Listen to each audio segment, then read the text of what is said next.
Hello again. I'm Nancy from Simply Quilting, and today I have block number 4 of my Christmas sampler that I'm making using my Accuquilt pattern book. So today we are making one called Dutchman's Puzzle, which is a very familiar block to most people. So basically it's made out of quarter square triangles, which are these larger ones. And then those are number 4 from the Accuquilt set. I'm using the 10-inch Qube Set. And then we have the 4 darks and 4 mediums from number 4.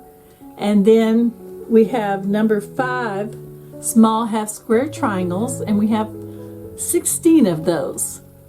But they go together pretty easily, so let me show you how I'm doing this. Okay, I have my quarter square triangles laid out here. Let me show you though, if you do not have the Accuquilt set, you can still make these cutting traditional methods. So you could take, even though it says these are quarter square, you can make them like a half square triangle. So I'm laying down one of these on the 0, where it goes up ones and ones that way. And then, let me use another red one, you can see it better. So I just lay those pieces down, and I look to see where they wind up. And this one is winding up at 4.5.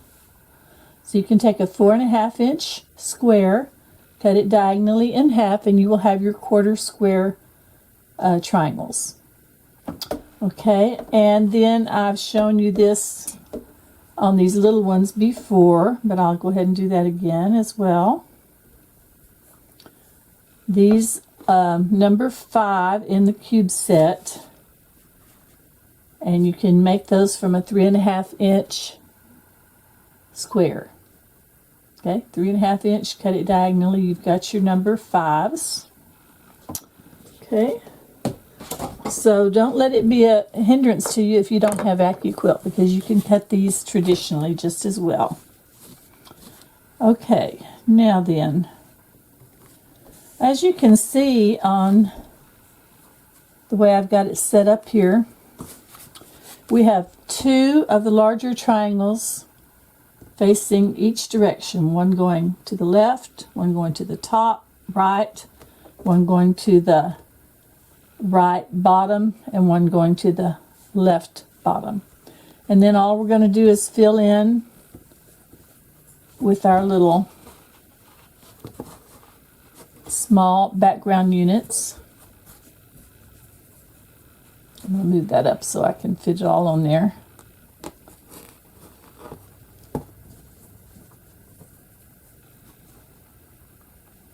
So basically what we're doing is making flying geese units. Only instead of a rectangle, we've got a triangle. And we're just sewing these small pieces onto either side of that triangle, and that will give us our flying geese unit. All right, let me finish putting these on here, and then we'll start sewing.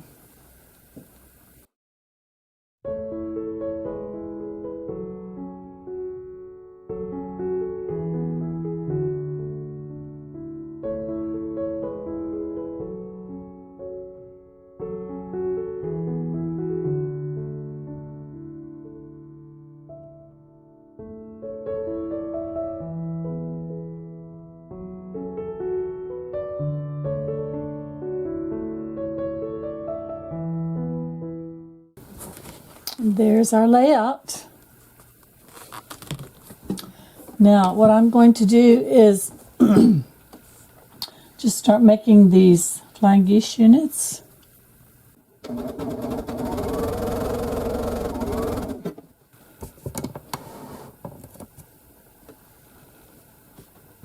I'll do 2 at a time. I'll do 1 quadrant, each corner unit being a quadrant.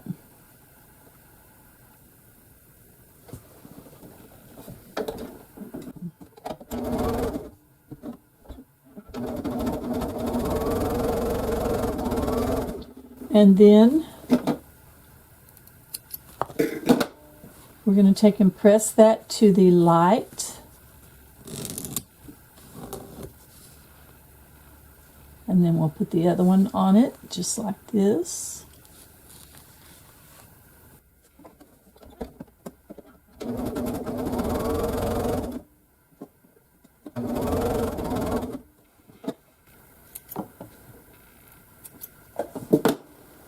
Press that out to the light side. Sometimes you just have to press to the light, not always to the dark. Depends on how it lays.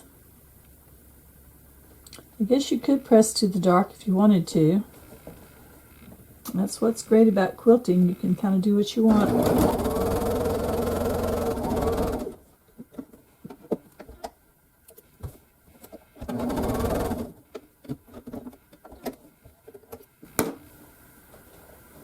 Okay, and then they have us pressing to the light again. Now if you wanted to, you could press one of them open, or you press one way and one the other way. It's just up to you. I've done it several different ways. Let me get these pressed before we put them together. Alright, and then I'll sew these together. Try to make sure that I don't sew off my point.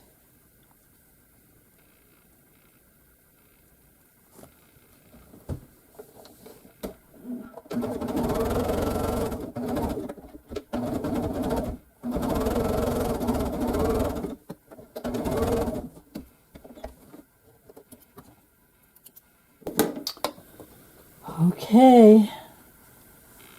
Here we go. Oh, yay, it worked. That little point right there was what I was concerned about. Now this one is going to press toward the light, the medium color. That's the path of least resistance, so that's the path I'm taking. Okay, there's my first unit. Now I'll go ahead and do these others the same way, and then we'll see about getting them all put together.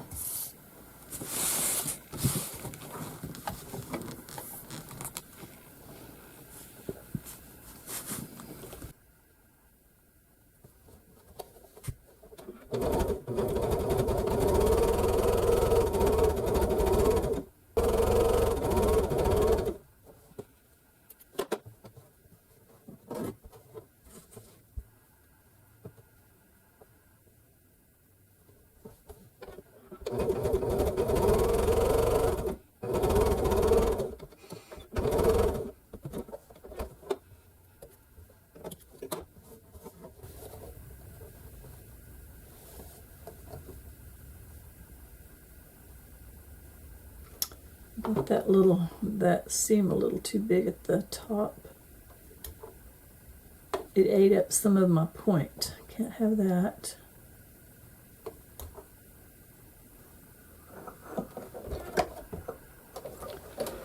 Okay, let's see.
Okay, now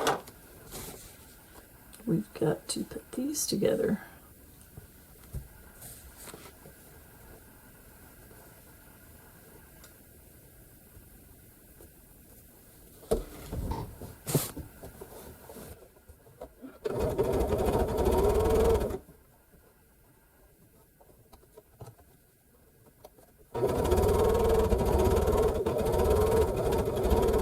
And these together.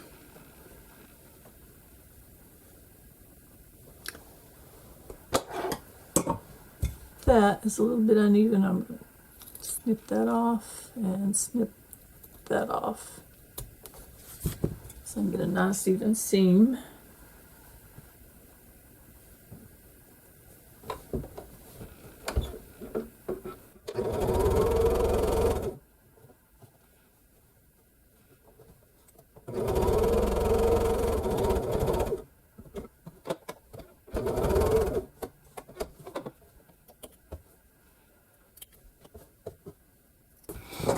Now, I think we're pushing the seams to the dark. Yes, seams to the dark.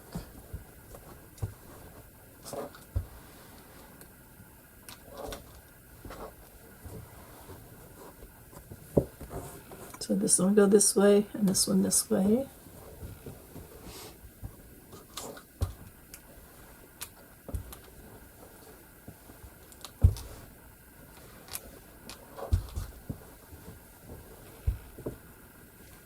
Now, am I still correct? I believe so.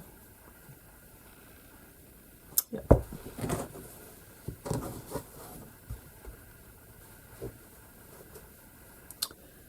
Now, I'm going to have the dilemma of thick seams again. So I'm going to trim those little middle pieces.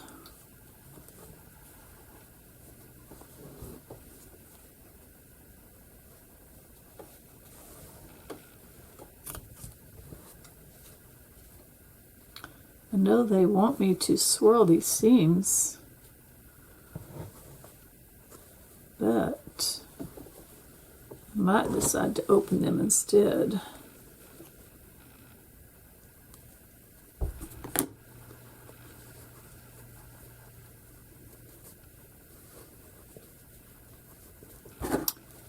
I'm going to open these seams.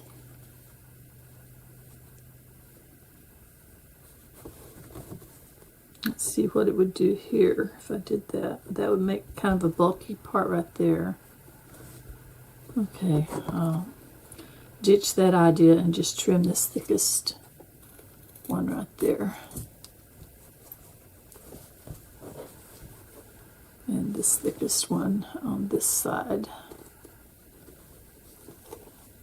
I just don't like a big lump in the middle of my block. It's hard to long arm over those, so best not to have them too thick in the center.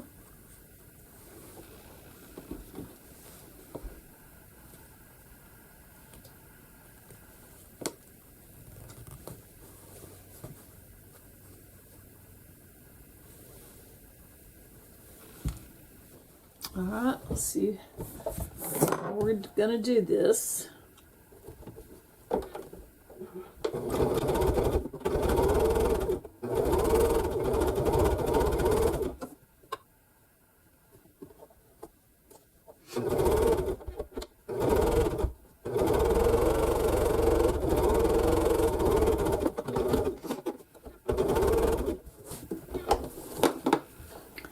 I try to backstitch just a little bit at the edges of my block. Not every little seam, but just at the edges of those blocks so that they don't have a problem while they're waiting to get put into the quilt. That looks pretty good. Let me see what I'm going to do here. Okay, I opened that seam. I have to say this one has probably been the most challenging of the 4 that I've made so far. And I guess I just need to work more on this type of flying geese unit. Let's see if I got my 10 inches. Yes, I did get my 10 inches, and I can still straighten up these little tiny things. I can't take much off of it though.